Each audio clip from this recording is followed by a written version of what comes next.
कभी सोचा है कि वो जो छोटे छोटे प्यारे से गीत हैं जिन्हें गाकर बच्चे को खिलाया जाता है या सुलाया जाता है, उनमें कितनी ताकत छिपी होती है। ये सिर्फ मज़े के लिए नहीं है। आज हम देखेंगे कि इन गीतों में एक बच्चे की पूरी दुनिया बनाने की कमाल की शक्ति कैसे होती है। तो चलिए इसी सवाल से शुरू करते हैं। ये सुनने में कितना अजीब लगता है ना, कि दो चूहे की कहानी से कोई बोलना कैसे सीख सकता है।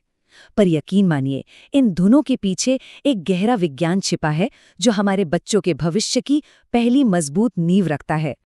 देखिए, भाषा सीखने का जो सफर है ना, वो अ से अनार या ए फॉर एप्पल से शुरू नहीं होता। नहीं, इसकी शुरुआत तो होती है लय से, धुन से और उस अपनेपन से जो साथ में खेलते गाते हुए बनता है। यही तो है वो मजबूत फाउंडेशन। अच्छा, तो अब जरा इसे और गहराई से समझते हैं। दोहराव मतलब किसी चीज को बार बार करना, यही तो है छोटे बच्चों के सीखने का सबसे बड़ा सीक्रेट। और इसे समझने के लिए हम सबके पसंदीदा कविता दो चूहे थे का उदाहरण लेते हैं। हाँ, यही है वो लाइन। ये इस गाने का दिल है। एक बच्चा इसे बार बार सुनता है और हर बार जब ये लाइन गाई जाती है तो ये बच्चे के दिमाग में और गहरी छपती चली जाती है। और मजे की बात पता है क्या है?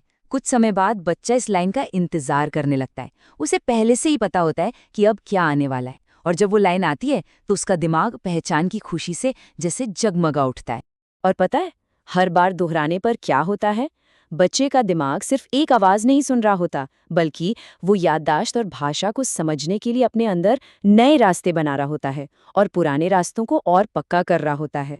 तो मतलब साफ है, ये जो छोटा सा म्यूजिकल गेम चल रहा है, ये असल में एक नन्हे से दिमाग के लिए एक जबरदस्त एक्सरसाइज है।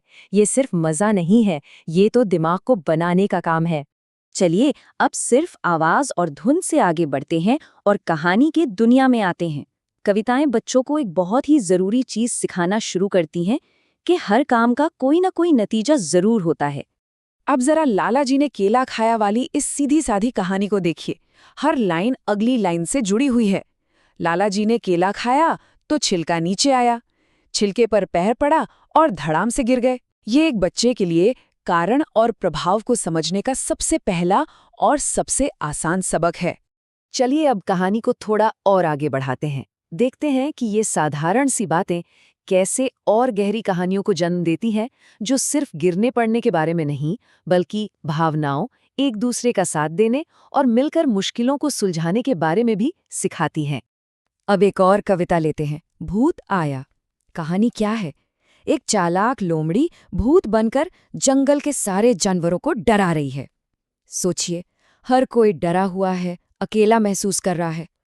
और यहीं पर इस कविता का सबसे जरूरी सबक छिपा है। ये गीत सिखाता है कि मुश्किलें अकेले डरने से नहीं, बल्कि एक साथ आने से, मिलकर बात करने से हल होती हैं। जब सबने मिलकर काम किया तो डर भी भाग गया और भूत का राज भी खुल गया।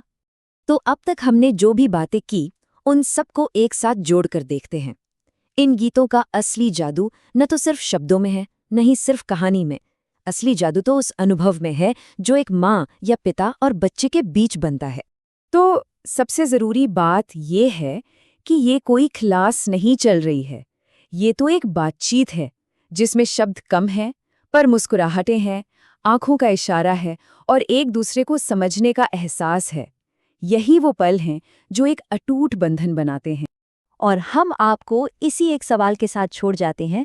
अगली बार जब भी कोई बाल कविता गुनगुनाए तो याद रखिएगा कि आप सिर्फ कुछ शब्द नहीं दोहरा रहे हैं, आप एक दुनिया बना रहे हैं, एक रिश्ता मजबूत कर रहे हैं और एक नई कहानी कह रहे हैं।